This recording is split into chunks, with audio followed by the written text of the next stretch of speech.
44-օրյա պատերազմի ժամանակ Թուրքիայի ակտիվ մասնակցությունից բացի հաճախ հնչում էին Պակիստանի հատուկ ջոկատայինների ներգրավվածության մասին լուրեր։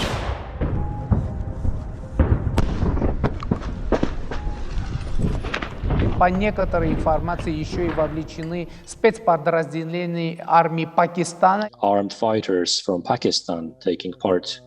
in the war against Nagorno-Karabakh. Պատերազմի հենց առաջին օրը Պակիստանի պաշտպանության նախարարության Facebook-յան էջում միանգամից 4 ադրբեջանամետ հրապարակում է կատարվում։ Իսկ այդ երկրի արտաքին գործերի նախարարությունը հայտարարում է, որ աջակցում է եղբայրական Ադրբեջանի ժողովրդին եւ ճանաչում նրա ինքնապաշտպանության իրավունքը։ Պատերազմի ամբողջ ընթացքում ադրբեջանական քաղաքներում եւ գյուղերում ծածանվում էր նաեւ Պակիստանի դրոշը։ Իսկ հետ պատերազմյան շրջանում պակիստանյան ստորաբաժանումները մասնակցում էին Ադրբեջանի հաղթանակի օրվա զորահանդեսներին։ Սրան գումարած Պակիստանը մնում էր միակ երկիրը, որը չէր ճանաչում Հայաստանի Հանրապետությունը։ Այդուհանդերձ թշնամաբար տրամադրված այս պետության մասին Հայաստանում քննարկումներ ու վերլուծություններ չեղան։ Ավելին, մեզնից շատերը կարծես այս երկրի մասին ոչինչ չգիտեն։ Հետաքրքիր է Պակիստան երկրի մասին լսել եք առհասարակ։ Լսել եմ, բայց տենց ոչ մի տեղեկություն։ Ինձ թվում է չէ։ Պակիստանը հիմա ինչ գործարքի մեջ է, չգիտես ինչ, չեմ կարող ասել, կներեք։ Ժեգա։ Կարծում եմ, որ Հայաստանի հետ լավ հարաբերություններ կան։ Թերևս հակամարտություն կամ ինչ-որ դիվանագիտական բախումներ չեմ նկատել։ Ոչ մի ինչ-որ կոնկրետ բան չեմ կարող ասել, ճիշտ ասած։ Պակիստանի նպատակն ու դրդապատճառները պատկերացնելու համար պետք է խնդիրը դիտել ավելի լայն համատեքստում։ Հնդկաստան-Պակիստան կոնֆլիկտ։ 1947 թվական։ Երկրորդ համաշխարհային պատերազմից թուլացած բրիտանական կայսրությունն այլևս ի վիճակի չէր պահպանել իր վերահսկողությունն ու կայունությունը գաղութում։ Աճող անկախական շարժումները, ներքին կրոնական լարվածությունն ու քաղաքական ճնշումները ստիպեցին նրան հեռանալ Հնդկաստանից։ Ապա գաղութացումը զուգորդվեց Հնդկաստանի բաժանմամբ։ Հյուսիս-արևմուտքի մուսուլման մեծամասնություն ունեցող շրջաններից ձևավորվեց Պակիստանը։ Liaquat Ali Khan moved a resolution concerning the Pakistan national flag and handed one round. Բաժանումն ինքնին կոնֆլիկտածին էր ու մարդկային ողբերգություններով լի։ Այն ուղեկցվեց զանգվածային տեղահանությամբ։ Շուրջ 7.5 միլիոն մարդ տեղափոխվեց Պակիստանից Հնդկաստան եւ նույնքան հակառակ ուղղությամբ։ Դա տեղի ունեցավ քաոսի պայմաններում։ Մարդիկ մահանում էին սովից, ուժասպառությունից, հիվանդությունից եւ բռնությունից։ Զոհվեց ավելի քան 1 միլիոն մարդ։ Այս պատմության ամենաթեժ կետը դարձավ հյուսիսում գտնվող Քաշմիրը, որտեղ բնակչության մեծ մասը մուսուլման էր, մինչդեռ տարածքը ղեկավարում էր հինդու մահարաջան, եւ նրա Հնդկաստանին միանալու որոշումը հանգեցրեց հնդկա-պակիստանյան առաջին պատերազմին։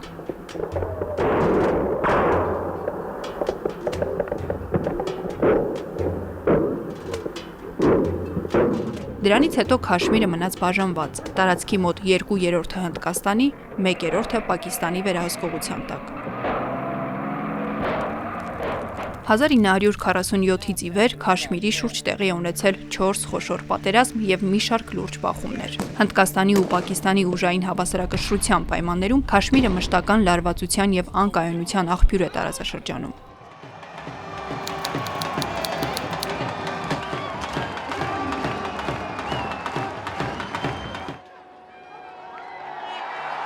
Հենց այս կոնֆլիկտի շուրջ տեղի ունեցած իրադարձությունները մեծամասամբ ձևավորեցին Պակիստանի ազգային առաքելությունը, ներքին կառավարման մոդելն ու արտաքին առաջնահերթությունները։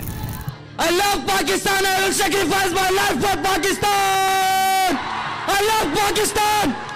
When I will grow up, I will be army and save Pakistan and destroy India. Անվտանգության մշտական սպառնալիքի պայմաններում պետությունը մեծապես անցավ բանակի կառավարման ներքո, չնայած դե յուրե խորհրդարանական հանրապետություն է։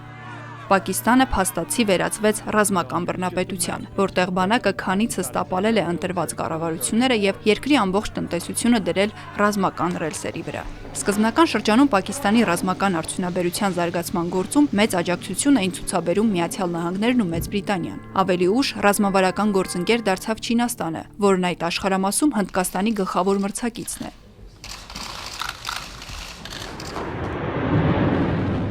1998-ին Պակիստանը հաջողությամբ իրականացրեց իր առաջին միջուկային փորձարկումը եւ դարձավ իսլամական առաջին միջուկային տերությունը։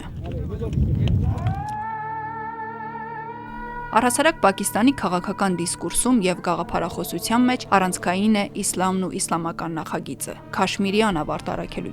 դաշնակից են այն երկրները, որոնք սկզբունքային ընդհանրություններ ունեն։ Այս տրամաբանությամբ Պակիստանը սերտ հարաբերություններ է հաստատում Թուրքիայի հետ։ Խորհրդային միության փլուզումից հետո դառնում երկրորդ երկիրը Թուրքիայից հետո, որը ճանաչում է Ադրբեջանի անկախությունը։ Ադրբեջանը Պակիստանի համար ուներ նաև գործնական նշանակություն, որպես պաշտպանական արդյունաբերության պոտենցիալ շուկա, որտեղ հնարավոր էր առանց քաղաքական սահմանափակումների, առանց ավելորդ թղթաբանության իրացնել սեփական ռազմական արտադրանքը։ Ադրբեջանը իր հերթին ստանում էր մատչելի սպառազինություն եւ ռազմական ծառայություններ։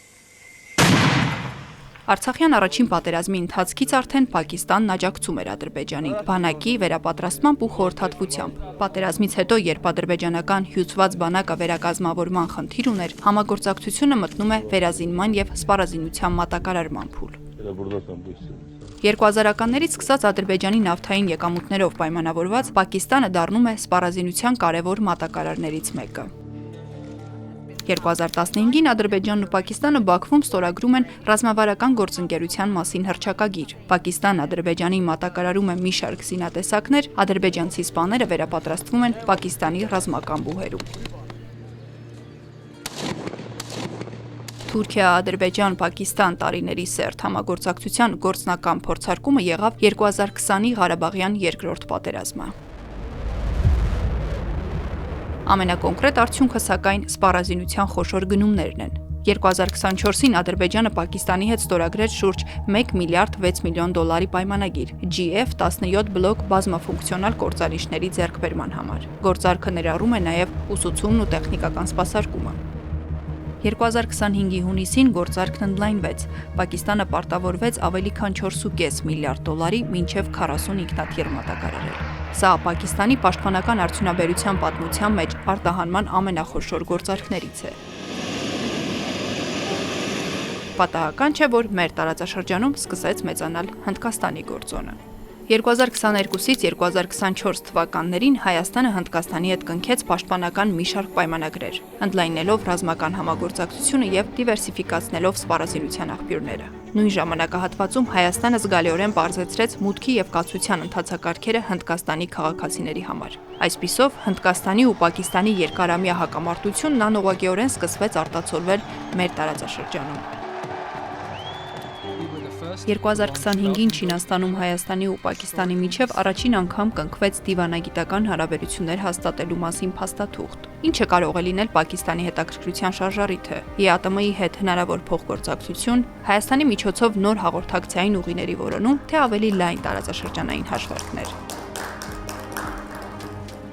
Այս ամենը համագործակցության հեռանկարների մասին է, բայց Ադրբեջան-Հայաստան հակամարտության փոխակերպված Ղարաբաղի հարցը եւ հատկապես Քաշմիրի անավարտ խնդիրը Պակիստան-Հայաստան հարաբերությունների ապագան մշուշոտ են դարձնում։